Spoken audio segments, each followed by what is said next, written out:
မင်္ဂလာပါဒီသင်ခန်းစာကတော့ EFI မဟုတ်တော့ Carburetor ဆိုင်ကယ်များအတွက်အခြေခံဝါယာရင်းမိတ်ဆက်သင်ခန်းစာလေးပဲဖြစ်ပါတယ်ဒီသင်ခန်းစာမှာတော့ကျွန်တော်တို့က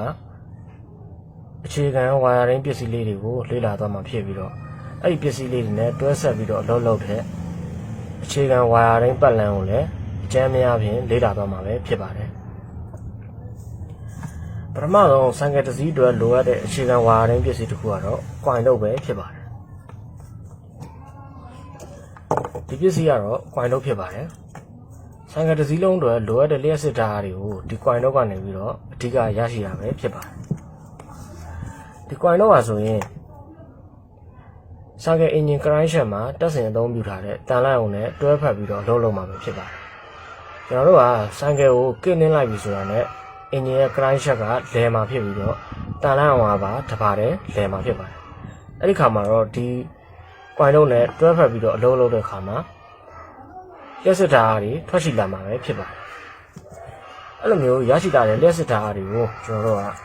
ဆိုင်ကယ်အတွက်အပိုင်းနှစ်ပိုင်းခွဲပြီးတော့သုံးချမှာပဲဖြစ်ပါတယ်ပထမတစ်ပိုင်းကတော့ ignition အပိုင်းဖြစ်တဲ့စက်နိုးရန်အတွက်အလုပ်လုပ်တဲ့အပိုင်းဖြစ်ပါတယ်ဒုတိယပိုင်းကတော့အားသွင်းရန်နဲ့မီးလင်းရန်အတွက်လက်ကန်ရှာခြင်းပိုင်းပဲဖြစ်ပါတယ်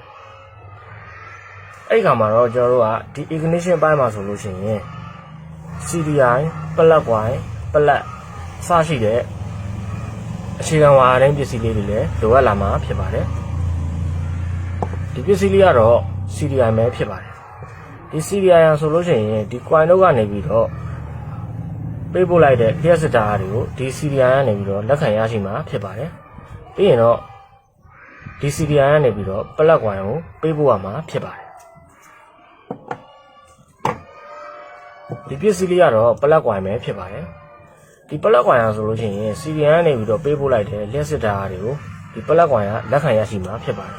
ပြီးရင်တော့ဒီပလက်ကိုပို့ဆောင်ပေးမှာဖြစ်ပါတယ်အဲ့လိုမျိုးပို့ဆောင်တဲ့အခါမှာပလက်ကွိုင်းဟာဘိုးအားတွေကိုတိုးမြင့်ပြီးတော့ပို့ဆောင်ပေးမှာပဲဖြစ်ပါတယ်ဒီပစ္စည်းလေးကတော့ပလက်ပဲဖြစ်ပါတယ်ဒီပလက်ကိုတော့ကျွန်တော်တို့ကအင်ဂျင်မှာတက်ဆင်ထားရမှာဖြစ်ပြီးတော့ဒီပလက်ခေါင်းလေးရဆိုလို့ရှိရင်တော့အင်ဂျင်ရဲ့မီးလောင်ခန်းထဲမှာရောက်ရှိနေမှာဖြစ်ပါတယ်ဒီပလက်ကွိုင်းကနေပြီးတော့ပေးပို့လိုက်တဲ့ဘိုးအားတွေကဒီပလက်ကိုရောက်ရှိပြီဆိုတာနဲ့ဒီပလက်ခေါင်းလေးကနေပြီးတော့လျှက်စစ်မီးပွားလေးတွေထုတ်လုပ်ပေးမှာပဲဖြစ်ပါတယ်ဒီလိုမျိုးလျှက်စစ်မီးပွားလေးတွေထုတ်လုပ်ပေးတဲ့အခါမှာတော့အင်ဂျင်မီးလောင်ခန်းထဲမှာကာဘရိုက်တာကနေပြီးတော့ရရှိတဲ့အချိုးကျရောဆက်ထားတဲ့စီနဲ့လေအရောနဲ့တွေ့ပြီးတော့မီးလောင်ပေါက်ကွဲမှုဖြစ်စဉ်လေးဖြစ်လာမှာဖြစ်ပါတယ်အဲ့လိုမျိုးဖြစ်စဉ်လေးဖြစ်လာတာကိုကျွန်တော်တို့က ignition ဖြစ်စဉ်လို့ခေါ်တာပဲဖြစ်ပါတယ်ဒီ ignition ဖြစ်စဉ်အစအဆုံးကိုကောင်းမွန်စွာလုပ်ပြီးဆိုရင်တော့ဆိုင်ကယ်အင်ဂျင်ကဆက်နိုးပြီပဲဖြစ်ပါတယ်ဟုတ်ပြီကျွန်တော်တို့ကဆိုင်ကယ်အင်ဂျင်ကတော့နိုးသွားပြီဒါဆိုရင်ဒီအင်ဂျင်ကိုကျွန်တော်တို့ကဘယ်လိုမျိုးရပ်တန့်ရမလဲဆိုတာလဲစဉ်းစားရမှာဖြစ်ပါတယ်ကျွန်တော်တို့ကဆိုင်ကယ်အင်ဂျင်ကိုဆက်လက်နှိုးခြင်းလိုမျိုးပြန်ပြီးတော့လဲရပ်တန့်နေတာပဲဖြစ်ပါတယ်ဒါကြောင့်ကျွန်တော်တို့ကဆိုင်ကယ်တော့တစ်ခုထည့်ပြီးတော့ CDI ကိုထိန်းချုပ်လိုက်တာဖြစ်ပါတယ်ဒီပစ္စည်းကတော့ဆိုင်ကယ်တော့ဖြစ်ပါတယ်ဆိုင်ကယ်တော့ကိုကျွန်တော်တို့ကဖွင့်လာတဲ့အချိန်မှာဆိုရင်တော့ဒီ CDI ကိုအလုံးလုံးခွင့်ပြုလာမှာပဲဖြစ်ပါတယ်ဒါကြောင့်ဒီ CDI ကပုံမှန်လုံးနေပြီးတော့ဒီ ignition ပတ်လမ်းကလည်းပုံမှန်လုံးနေမှာဖြစ်ပါတယ်ဒါကြောင့် engine ဟာဆက်နိုးနေမှာပဲဖြစ်ပါတယ်ကျွန်တော်တို့ကဆိုင်ကယ်တော့ကိုပိတ်လိုက်ပြီဆိုရင်တော့ဒီ CDI ရဲ့အလုံးလုံးမှုတွေကိုရပ်တန့်လိုက်မှာပဲဖြစ်ပါတယ်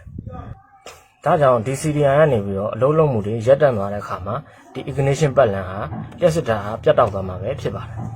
ဒီခါမှာတော့ဆိုင်ကယ်အင်ဂျင်ဟာရပ်တန့်သွားမှာဖြစ်ပါတယ်ဆိုင်ကယ်အင်ဂျင်ကိုကျွန်တော်တို့ကအဖွင့်ပိတ်ကိုဒီနည်းနဲ့ control လုပ်ထားတာပဲဖြစ်ပါတယ်ဟုတ်ပြီဒါဆိုရင်ကျွန်တော်တို့ကဆိုင်ကယ်အင်ဂျင်ကိုဆက်နိုးလို့လည်းရပြီရပ်တန့်လို့လည်းရပြီဆိုရင်တော့ကျွန်တော်တို့ကဆိုင်ကယ်မှာပါရှိတဲ့တခြားအပိုင်းတွေဖြစ်တဲ့ step motor ဟွန်းရှေ့မီးနောက်မီး brake seat ဒိုင်ခွက်မီးဗညာချက်ပြမီးတွေကိုလည်းကျွန်တော်တို့ကထည့်သွင်းပြီးတော့အလုပ်လုပ်ရှင်တာပဲဖြစ်ပါတယ်ဒီပစ္စည်းတွေလုံးလုံးဖို့အတွက်ကလည်းကျွန်တော်တို့လျှက်စစ်ဓာတ်အားကိုလိုအပ်တာပဲဖြစ်ပါတယ်ဒါဆိုရင်တော့ကျွန်တော်တို့ကဒီလျှက်စစ်ဓာတ်အားကိုထုတ်လုပ်ပေးနေတဲ့ coin တို့ကနေပြီးတော့ကျွန်တော်တို့ကလျှက်စစ်ဓာတ်အားကိုရယူနိုင်မလားဆိုတာကျွန်တော်တို့ကအရင်ဆုံးစဉ်းစားရမှာဖြစ်ပါတယ် ဒီခါမှာတော့ကျွန်တော်တို့ဒီမှာ step motor လိုမျိုးပစ္စည်းတစ်ခုကိုကျွန်တော်တို့အရင်ဆုံးကြည့်လိုက်ရအောင်ပါဒီ step motor ရဲ့လုပ်ငန်းအဆိုလို့ရှိရင်သူ့ရဲ့လုပ်ငန်းကဒီ engine ကိုဆက်နှိုးဖို့အတွက် engine ကိုလှည့်ပေးရတဲ့လုပ်ငန်းပဲဖြစ်ပါတယ်ဒါကြောင့်ဒီ step motor ကိုကျွန်တော်တို့ကအစပြီးတော့အလုံးလုံးခိုင်းမယ်ဆိုလို့ရှိရင်တော့ဒီ engine ကဆက်မနှိုးသေးပါဘူးဒါကြောင့် engine connection ဟာလဲနေမှာမဟုတ်ဘဲနဲ့တန်လိုင်းအောင်ကလည်းကျွန်တော်တို့ရက်တက်နေမှာပဲဖြစ်ပါတယ်ဒါကြောင့်တန်လိုင်းအောင်မလဲတဲ့အတွက်ကြောင့်ဒီ coin တော့ကနေပြီးတော့လျှက်စစ်တာအားကိုထုတ်လုပ်ပေးမှာမဟုတ်ပါဘူးဒါကြောင့်မလို့ကျွန်တော်တို့ဒီ coin တော့ကရရှိတဲ့လျှက်စစ်တာအားကိုဒီ step motor အတွက်အသုံးချလို့ရမှာမဟုတ်ပါဘူးဒါကြောင့်ကျွန်တော်တို့က battery တစ်လုံးထည့်ပြီးတော့ဒီ step motor ကိုအလုံးလုံးခိုင်းလိုက်တာဖြစ်ပါတယ်တစ်ဆက်တည်းမှာပဲကျွန်တော်တို့ကဒီတခြားသော lighting မိုင်းတွေအတွက်လည်းကျွန်တော်တို့ကဒီ battery ကနေပဲလျှက်စစ်တာအားကိုယူသုံးမှာပဲဖြစ်ပါတယ်အဲ့ဒီခါမှာလည်းကျွန်တော်တို့က battery ရလာတဲ့လျှက်စစ်တာတွေကိုဒီတော့နဲ့အဖွင့်ပိတ်ကိုထိန်းချုပ်ထားမှာပဲဖြစ်ပါတယ်ဟုတ်ပြီဒါဆိုလို့ရှိရင်ကျွန်တော်တို့က battery ကိုတစ်ချက်ကြည့်လိုက်ရအောင်ဒီ battery ကတော့လျှက်စစ်တာတွေကိုတူလောင်လို့ရတဲ့ပစ္စည်းတစ်ခုပဲဖြစ်ပါတယ်ပြီးရင်တော့အဲ့ဒီလျှက်စစ်တာတွေကိုလိုအပ်တယ်လို့မျိုးအသုံးချလို့ရတဲ့ပစ္စည်းတစ်ခုပဲဖြစ်ပါတယ်ဒါမှမဟုတ်ဒီ battery မှာပါတဲ့လျှက်စစ်တာတွေကအချိန်တန်လို့ရှိရင်တော့ကျွန်တော်တို့ကအကုန်ဆုံးသွားမှာပဲဖြစ်ပါတယ်ဒါကြောင့်ကျွန်တော်တို့ကဒီ battery ကိုအပြင်သွင်းပေးရမယ်ပိုင်းကိုစဉ်းစားရမှာဖြစ်ပါတယ်